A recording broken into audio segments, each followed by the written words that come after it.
Hi, this is Mr. Chandler. We're looking at 1.3 today, the Declaration of Independence.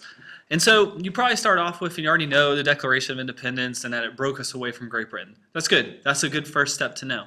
Today what we're going to look at, though, is more the impact of the Declaration of Independence and how that established ideas of a democratic republic. The Declaration of Independence is more important than it just breaking us away from Great Britain, as I'll show you. So the purpose of the Declaration of Independence. Yeah, it broke us away from Great Britain. I've said that like 3 times now. However, it's really written to further the cause of the colonists' fight against the British.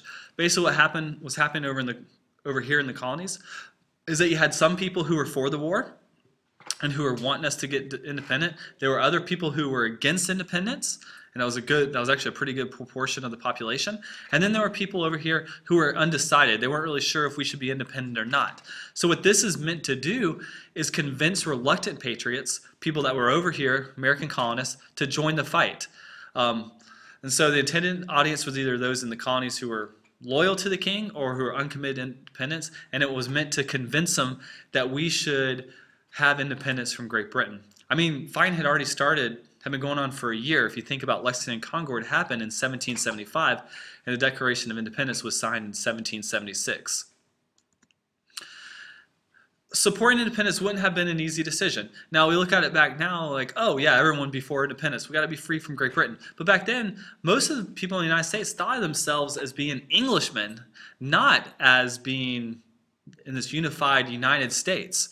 So their loyalty is to England because that's where some grew up, that's where some of their ancestors grew up, and so they always had thought of themselves as English citizens. Independence would have meant a complete change in their political and economic structure, and it could possibly fail. They might not get their independence, and then Britain might be more repressive and be more strict towards the colonies, or economically, they might not be able to make money like they used to anymore. So this is a very big gamble for a lot of people. The Declaration of Independence was written to convince them that it was a needed thing. The Declaration is based on some of the ideas of John Locke. It featured limited government, where the government has specific limitations that's written into it. The ideals of democracy include equality, natural rights, which would be life, liberty, and property, although Thomas Jefferson's going to change it to pursuit of happiness in here. The purpose of the government is to secure those rights. If the government doesn't secure those rights, then you can get rid of the government. This declaration is written to the king, not to Parliament, and it accused him of violating their rights. It basically said, if you look at the document over there, it basically said the king didn't do all of these things that he said he was going to or he should have done. He violated our rights, which our rights are up there in the top, the natural rights, life, liberty, and pursuit of happiness. And since the king did not help us keep our rights and secure our rights, in fact, he took away our rights, and we should get rid of the government. And so that's written more towards the patriots, the American colonists, trying to convince them that we need to join the fight, or we need to start fighting. The immediate benefit of the Declaration is it allows us to enter into foreign alliances. We're able to get French support, and the French are able to join the war on our side. They do wait for us to win a big battle first to make sure that we could actually beat the British Army. I mean, the British Army is one of the strongest in the world, definitely the strongest navy in the world at the time. And the French treaty, and it does it gives the Americans French naval support and supplies, which is going to help us in our final victory at Yorktown. So we're able to defeat the British because the French join in. The only reason the French were able to join in was because of the Declaration of Independence.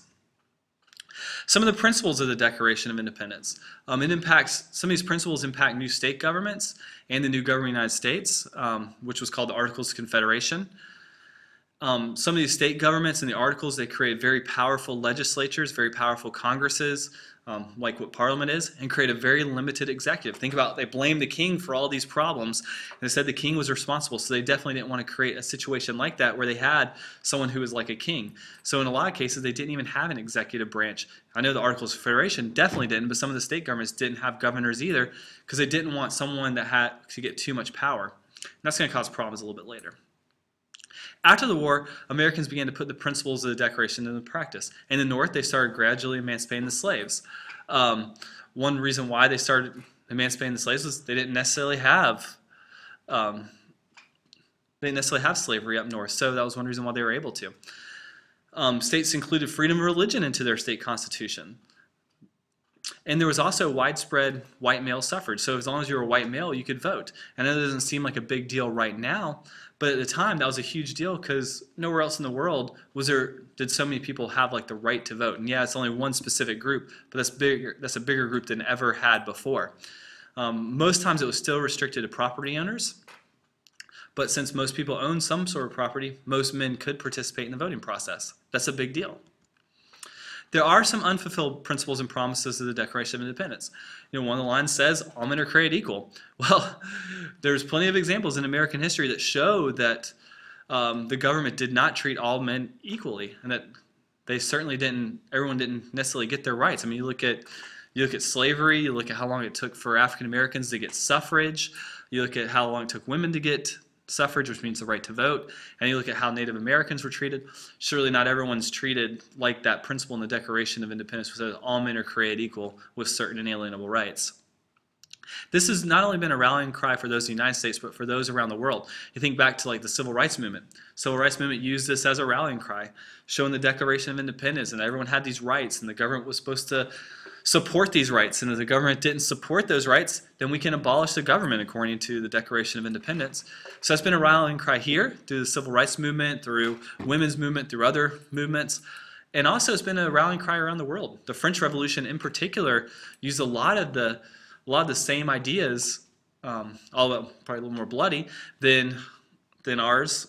And so it's been used throughout the world, and it's still being used by people who are disadvantaged around the world. And that concludes all of 1.3. This really shows the importance of the Declaration of Independence. It's meant to convince reluctant patriots to join the fight. And it's also been very important throughout American history because that's where we believe we get a lot of our rights from, the Declaration of Independence. So it's definitely a very important document. Please, if you haven't already, turn in the notes guide, do the video quiz, and make sure you come in with one question on something you did not understand from this video. Thank you very much, and as always, please let me know if you have any questions in class.